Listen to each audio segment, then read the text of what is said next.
Alfred Hitchcock, le maître absolu du suspense, celui qui contrôlait chaque image, chaque son, chaque silence. Maintenant, imaginez prendre tout cet univers si méticuleux, si cinématographique, et le transposer sur une simple scène de théâtre. C'est le pari un peu fou d'un collectif belge, pour un hommage qui est tout sauf classique. C'est vraiment la grande question. Comment on fait concrètement pour capturer l'essence d'un art, de l'image, du montage, du contrôle total, avec les outils du théâtre qui sont par nature plus spontanés, plus vivants? Eh bien, c'est le défi que le collectif TG Stan a décidé de relever. Bon, alors entrons dans le vif du sujet. La pièce s'appelle Que sera sera. Et tout le sel du projet, c'est ce contraste, ce choc presque.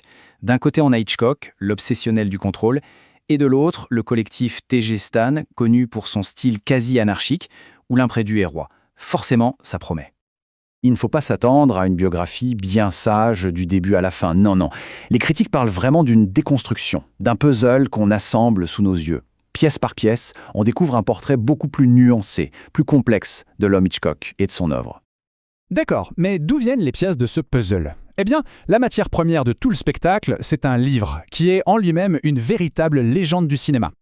Ce livre, c'est le résultat de dizaines et de dizaines d'heures de conversation entre Truffaut et Hitchcock. C'est une mine d'or, vraiment. On y trouve des anecdotes, des secrets de fabrication, des confessions, bref, une matière première d'une richesse incroyable pour en faire du théâtre. Et au cœur de ce livre, il y a cette dynamique humaine qui est juste fascinante. D'un côté, Truffaut, le jeune prodige de la nouvelle vague, qui est en admiration presque totale, et de l'autre, Hitchcock, le maître, qui se laisse interroger. C'est ce dialogue, ce rapport un peu étrange de fascination et de pouvoir que la pièce explore sur scène. 500 questions. Le chiffre parle de lui-même, non? Ça donne une idée de l'ampleur de la conversation. Autant dire qu'il y avait de quoi faire pour en tirer un spectacle. Maintenant, parlons un peu de ceux qui ont osé s'attaquer à ce monument, le collectif TG Stan, et leur façon de travailler qui est, pour le moins, singulière. Rien que leur nom, c'est tout un programme. Arrêtez de penser au nom. C'est une démarche anti-hiérarchique, le collectif avant tout. C'est l'exact opposé du concept d'auteur roi qu'incarnait Hitchcock. Le choc des cultures est total. Leur style est vraiment à part.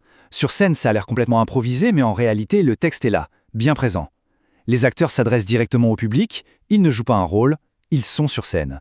C'est ce chaos très maîtrisé qu'ils utilisent pour décortiquer les entretiens de Hitchcock. Voilà, leur mission, elle est résumée là. Cette citation des acteurs, c'est le cœur du réacteur. Ils utilisent le théâtre pour nous montrer les rouages du cinéma et au fond pour nous rappeler que l'art de la scène, c'est l'ancêtre de tout. Alors concrètement, ça donne quoi sur scène? Il faut oublier l'idée d'une conférence sérieuse et un peu ennuyeuse. C'est tout le contraire. C'est une expérience super interactive, joueuse et souvent vraiment très drôle. On passe sans transition d'une reconstitution d'une scène de meurtre à un quiz où les spectateurs peuvent gagner des chocolats. La scène elle-même est un joyeux bazar rempli d'objets qui font écho au film de Hitchcock. Bref, on est très loin du cours magistral. Et ce qui est génial, c'est que la pièce ne fait pas que citer les théories de Hitchcock. Elle les met en pratique sous nos yeux.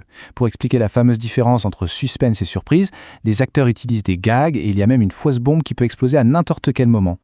Ah, et il y a cette trouvaille théâtrale toute simple mais absolument géniale. L'un des acteurs, Bert Alvoit, joue deux personnes. Comment savoir qui il est? C'est simple, sans lunettes, c'est Truffaut, l'admirateur. Il met des lunettes et hop, il devient Godard, beaucoup plus critique. Mais pourquoi avoir ajouté Godard dans l'équation? Eh bien, les créateurs trouvaient que l'admiration sans borne de Truffaut manquait un peu de piquant. La voix de Godard, bien plus acide, bien plus critique, vient créer un vrai débat sur scène. Ça évite de tomber dans le simple hommage B1. Et c'est là qu'on arrive au véritable cœur de spectacle. Parce que sous la comédie, sous le chaos, se cache une analyse bien plus critique de l'héritage de Hitchcock. À un moment, une pancarte est brandie sur scène avec cette phrase. C'est la clé de tout. Le spectacle nous dit « Appliquez la paranoïa des films de Hitchcock à l'homme lui-même.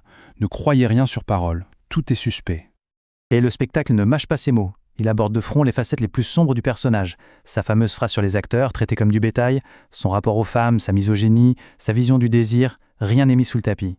Le portrait qui en ressort est celui d'un génie, oui, mais d'un génie avec d'énormes failles. Et puis il y a ce moment, peut-être le plus fort de tous. Une autre pancarte est montrée au public, une sorte d'avertissement. Attention, ce spectacle contient des passages discriminatoires. C'est une façon incroyablement directe de reconnaître la toxicité de certains propos et d'ancrer le spectacle dans les débats d'aujourd'hui. Et tout ça, ça fait de la pièce une réussite. Comme le dit ce critique, Derrière l'humour, derrière le désordre, il y a une vraie profondeur. Le spectacle n'est pas là pour donner des leçons ou des réponses toutes faites, il est là pour ouvrir un espace de réflexion. Finalement, cette exploration théâtrale de Hitchcock nous renvoie à une question beaucoup plus vaste. Une question qui résonne particulièrement fort à notre époque. Qu'est-ce qu'on fait de l'art des génies quand les artistes eux-mêmes se révèlent être profondément problématiques ? La pièce n'a pas la réponse, mais elle nous force brillamment à y réfléchir.